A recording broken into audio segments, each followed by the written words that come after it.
Okay, we're gonna try this one more time. I think we're good this time. All right, how are you? I am Beth McGrain-Tran. How are you, friend? I am starting out this week's podcast a little bit rough because Facebook didn't like me for a few moments there, or at least didn't like my signal, but it's all good. We got it now. So I want to ask you, are you a woman who wants to conquer her fear of failure so that you can finally follow through with God's plan for your life? If that's you, you are in the right place. And I want to ask you today, are you worried? Do you find yourself spinning in worry kind of frequently? Maybe you worry about your kids getting hurt. Maybe you worry about your college students staying safe and making good choices. Or maybe you worry about having enough financial resources to make it through the month or season to season. And maybe you worry about the state of our nation or your community or our educational system or our financial system or the state of the church. It could be any number of things. But if you find yourself with your mind racing in worry, then stay tuned. That's what we're going to be talking about today. We're going to talk about where it's all coming from, the difference between worry and fear. They seem very, very similar, but there is a slight difference. And also, what can you do about those moments, in those moments when worry is running wild in your mind? That's what we're going to be talking about today on Women Created and Called Live, episode 5. So as I said at the beginning, I am Beth McGrain-Tran. I'm your guide on this journey, and I am so thrilled that you're here. So let's jump right in. Now, you might know or remember that in Matthew chapter 6, verses 25 through 34, Jesus was really clear. He said, do not worry. And he said lots of other things to go along with that. Reasons why you should not worry. Especially because, tomorrow will take care of itself. It was kind of sums it up a little bit. But also it's about trusting God, trusting God's providence for your life to take care of you. Just like he takes care of the birds in the sky and the flowers of the field. So, and yet we do it all the time. We are sometimes worry machines. And this is also something that I see my clients dealing with all the time. And so I thought it's an important topic for us to chat about here on the show. So first, let's start out with some understanding of what we're actually dealing with here. So I mentioned fear. So what's the difference between fear and worry? Fear is actually a gift. It's, a gift from God. It's part of the way that we are made, that we will fear sometimes. And the reason it's a gift is because it's meant to keep you safe. But fear, just like worry, is still only an emotion. And it's meant to inform your reason and lead you to either take a certain action or to not take a certain action. And it's often deeply felt in your body. But, it's just an emotion. And so it's meant to keep us safe. It's an interesting little thing. Worry, on the other hand, there was something else I was trying to think of that I thought of to tell you about fear, but it has escaped my mind for now. I'll let you know if it comes back. worry is actually manufactured thoughts about your past or future events and what those events might mean about you. It could be what they might mean about somebody else. It could be what they might mean about, other future events. But these are surface thoughts. And so they're kind of like, they're less concrete is the word I was going to think of. So they are easily and frequently offered by your brain and often on repeat. And this is why we get stuck in worry, because these easily accessible, frequent thoughts of worry just go on repeat, like a record player that is stuck, literally stuck. And like I said, we can get stuck in that worry if we don't recognize that the worry is there and intentionally do something to manage it. So, do you ever feel exhausted when you are stuck in one of those worry cycles I was just talking about? And it's like you feel very busy, but really you've only been busy worrying. So I'm going to use air quotes with that. Busy with worry. The reason you feel so exhausted when you've been busy with worry is because worry actually takes a lot of energy. It takes energy for your brain to keep thinking those thoughts over and over again. And the truth is that if your brain is using its energy for that, it's not going to work to find a solution. It's not putting energy toward finding that solution. So, what do we do about that? I'm going to get to that very soon, but let's look at why do we worry in the first place. Here's an interesting insight. It actually serves us in some way. Now you might be thinking, how can it be serving me? If I'm stuck in worry and I'm not making progress toward things in my life and I'm not, I'm putting all this energy toward worrying and not finding a solution, how does that actually serve us? Well, I read an article that actually gave an example of, it was really a great example. So I thought I'd share it here.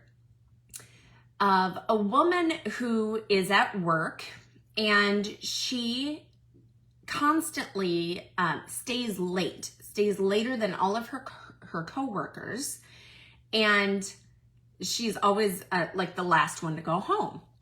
So where worry comes into this, the reason behind that action of staying late at work was because she was worried that her coworkers might see her as lazy. So she made sure that she was always the last one home so she would look like a very hard worker. So in some ways, that served her because it did make her look like she was a hard worker. I'm sure they didn't think of her as lazy, but she got stuck in that worry cycle. She was constantly worried about how they thought of her. And so she just always went home last. So you can see how that worry served her in some way, but that doesn't mean that it was good and healthy for her. So when we worry, we are actually stuck in either the past or in the future. This is why I titled this episode, Worries from the Future, Worries from the Past. because that is where worry comes from.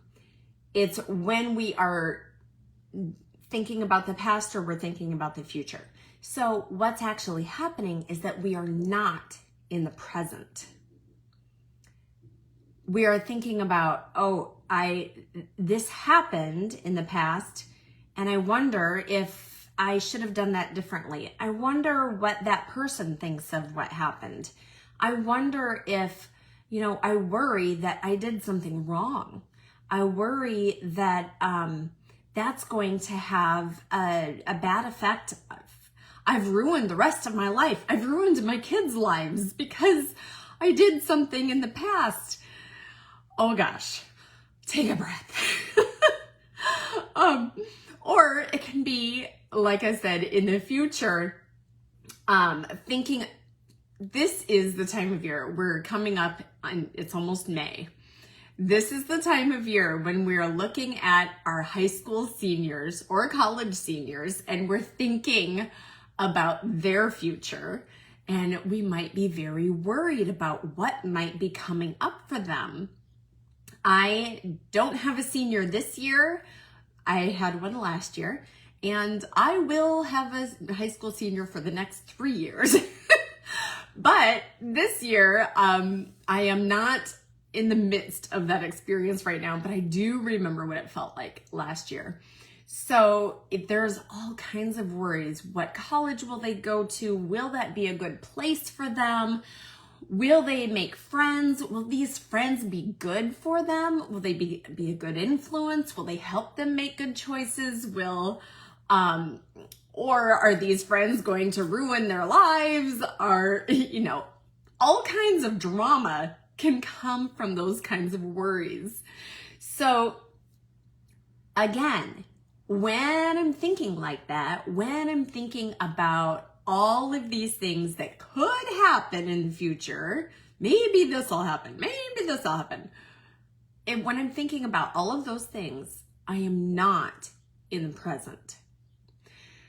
So, how do we manage those worries? Well, as I've already hinted at, the secret is to come back to the present. And here's why. Because that is where you will find God's grace. God's grace cannot help your past, and God's grace cannot help the future yet, because you're not in the future yet. God's grace can only help you right in this present moment. Now, that's not to say that, it is a discussion for another day when we talk about grace more in depth, that we will talk about graces that you receive in the sacraments, and those maybe have been graces that you received in the past, but we're talking about the kind of grace that is what I love to call the grace of the moment. And there is grace for you, available to you right in this present moment. And if you are thinking about the past or the future, you are not available to receive that grace. And that is key. How can you be, you can't be receptive if you're not meeting God in the present moment. So, that's the first step. Come back to the present moment and meet God's grace there. Then what? Okay, I'm in the present moment. I'm thinking about, okay, I've taken breath. It brings me back to now. I know that God's grace is available for me. And then I can think, okay, that thought that I had, remember that worry is caused by a thought that's repeating in your mind, right?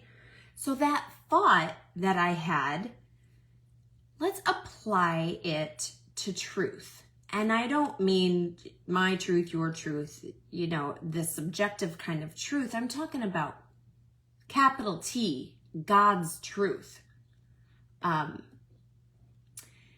And when we apply our reason to that thought and we hold it up to, what does God say about this?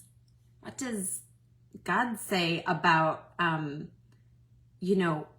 thinking about the future? I told you earlier, God says, don't worry. Do not worry. Tomorrow will take care of itself. So it's an opportunity to remember, because you remember what God said about worrying, it's an opportunity for you to put your trust in his providence. Right here in this moment, where God's grace is, you can practice trust in his providence about whatever's happening in the future. And then think about, how does that, what am I feeling right now? And you might think, well, I was feeling worried. Well, maybe you're not anymore. Maybe you have a new thought now. I trust God. And think about the feeling that comes from the thought, I am trusting in God's providence. If that's your thought, then what are you feeling? And then think about how that compares to how you were feeling a couple moments ago when you were worrying about the past or the future. It's going to feel very, very different. And it's very important that when you're looking at those feelings, don't judge yourself about it. It's okay. Feelings are a gift from God too. They're part of what makes us human. And the key is just to apply them to reason and to God's truth. And then once you have noticed the feelings and you have not placed judgment on yourself because of those feelings, then you can think about, okay, and you're still in this present moment, right? You can think, okay, what is my next move? What will I do to move forward anyway? Even if I still am thinking, even if I'm still struggling with that worry, even if it hasn't dissolved quite completely yet, you can still choose to move forward anyway.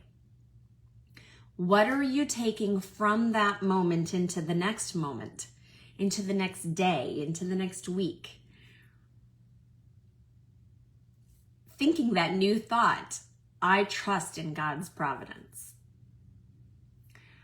And always remember that you have a choice.